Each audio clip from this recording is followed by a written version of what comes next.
Major ডালিম এই নামটি এই মুহূর্তে বাংলাদেশের অধিক চর্চিত। ৫০ বছর পর বাংলাদেশের মানুষের সামনে হাজির হয়ে চমকে দিয়েছেন তিনি। হঠাৎ দেখা চমকের ঘোর কাটতে না কাটতেই ইতিহাসের অনেক তথ্য সামনে এলো নতুন করে। এরপর থেকেই বিশ্বাস অবিশ্বাসের খেলা শুরু হয়েছে। সংঘাতময় এই ঘটনা প্রবাহের মাঝে মেজর ডালিম বর্ণিত সেনা পরিষদ একটি অন্যতম উল্লেখযোগ্য বিষয়। কেন তৈরি হয়েছিল সেনা পরিষদ, কেনই বা তাদের গোপনে কাজ করতে হয়েছিল, এ নিয়েই আজকের আয়োজন। মেজর ডালিমের যা দেখেছে, যা বুঝেছে, যা করেছে বইতে বিষয়টির উল্লেখ রয়েছে। তার দেয়া তথ্যানুযায়ী শেখ মুজিব নিজস্ব বলয় তৈরি করতে চেয়েছিলেন সেনাবাহিনীতে। আগরতলা ষড়যন্ত্র মামলায় জড়িত সব অফিসারদের সেনাবাহিনীতে পুনর্বাসন করা হয়েছিল।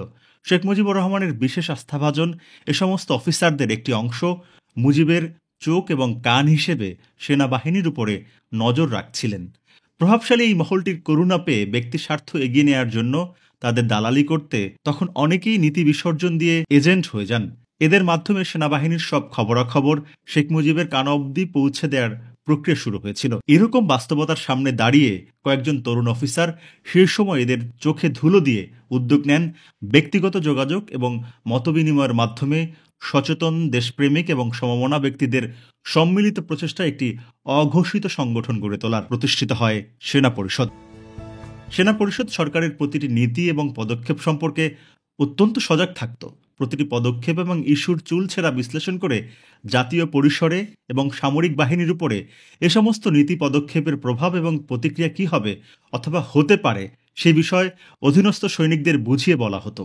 সৈনিকদের সচেতনতার মান বাড়িয়ে তোলার জন্যই এই উদ্যোগ গ্রহণ করা হয়েছিল। সরকারি নীতি এবং কার্যক্রম সম্পর্কে দৃষ্টি রাখা ছাড়াও দেশ এবং জাতির ভবিষ্যৎ নিয়েও চিন্তা ভাবনা করত সেনা পরিষদ।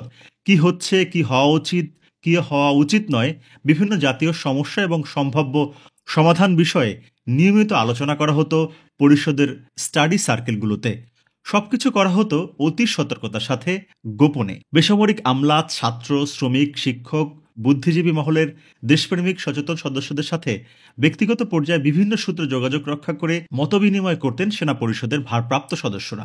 এমনকি আওয়ামী লীগ নেতৃত্বের বিভিন্ন স্তরের অনেকের সাথেও যোগাযোগ ছিল সেনা পরিষদের। আন্তরিকভাবে নিয়মিতভাবে খবরাখবর আদান প্রদান এবং খোলামেলা মতবিনিময়ের ফলে ক্ষেত্রবিশেষে অনেকের সাথে সেনা পরিষদের সদস্যদের সম্পর্ক নিবিড় হয়ে ওঠে। সেনাবাহিনীর সদস্য হওয়া সত্ত্বেও সেনা পরিষদের সদস্যরা বিশ্বাসযোগ্যতা অর্জন করতে সক্ষম হন।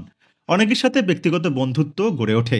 আলোচনাকালে তখন অনেকেই মত পোষণ করেন জাতির ক্রান্তিলগ্নে জনগণকে শ্বাসরুদ্ধকর পরিবেশ থেকে বাঁচাবার সংগ্রামে সেনাবাহিনীর দেশপ্রেমিক অংশকে অগ্রণী ভূমিকা পালন করতে হবে, এর কোনো বিকল্প নেই। এ বিষয়ে সেনা পরিষদের অবস্থানও ছিল স্পষ্ট। মুক্তিযোদ্ধা হিসাবে জনগণের মুক্তি সংগ্রামকে এগিয়ে নেয়ার জন্য কিছু করণীয় থাকলে সে দায়িত্ব যে কোনো ত্যাগের বিনিময়ে পালন করতে প্রস্তুত ছিল সেনা পরিষদ। তবে সেনা পরিষদের যে কোনো ভূমিকাই হবে সহায়ক শক্তি হিসাবে সংগ্রামকে এগিয়ে নেয়ার লক্ষ্যে, নিজেদের ক্ষমতা দখলের জন্য নয়। তৃতীয় বিশ্বের রাজনীতিবিদদের ব্যর্থতা কিংবা সামাজিক অস্থিরতার সুযোগে সেনাবাহিনীর ক্ষমতা দখল এবং রাজনীতিতে সামরিক বাহিনীর প্রত্যক্ষভাবে জড়িয়ে পড়ার ফলে কোনো দেশেই গণতান্ত্রিক সুষম সমাজ ব্যবস্থা গড়ে ওঠেনি, প্রতিষ্ঠিত হয়নি মানবিক অধিকার। একমাত্র গণতান্ত্রিক প্রক্রিয়ার মাধ্যমে সম্ভব আর্থ সামাজিক মুক্তি অর্জন, আর এই প্রক্রিয়ায় নেতৃত্বের দায়িত্ব অবশ্যই নিতে হবে পরীক্ষিত দেশপ্রেমিক প্রগতিশীল রাজনীতিবিদদের। এমনটাই ছিল সেনা পরিষদের দৃঢ় বিশ্বাস। সেনা পরিষদে মেজর ডালিম সহ অনেকেই ছিলেন যারা ৭৫-এ শেখ মুজিবের হত্যাকাণ্ডের সঙ্গে যুক্ত ছিলেন। জিয়াউর রহমান ছিলেন কিনা সে বিষয়ে ডালিম তার বইতে উল্লেখ করেনি, তবে সাম্প্রতিক সময় ইন্টারভিউতে বলেছেন জিয়া কোরআন ছুঁয়ে শপথ নিয়ে সেনা পরিষদে যোগ দেন। সেনা পরিষদ বাংলাদেশের স্বাধীনতা অর্জনের ২৫ বছরের মধ্যে দেশের রাষ্ট্র ক্ষমতা যাবার পরিকল্পনা করেছিল, যদিও পরবর্তীতে তার সম্ভব হয়নি।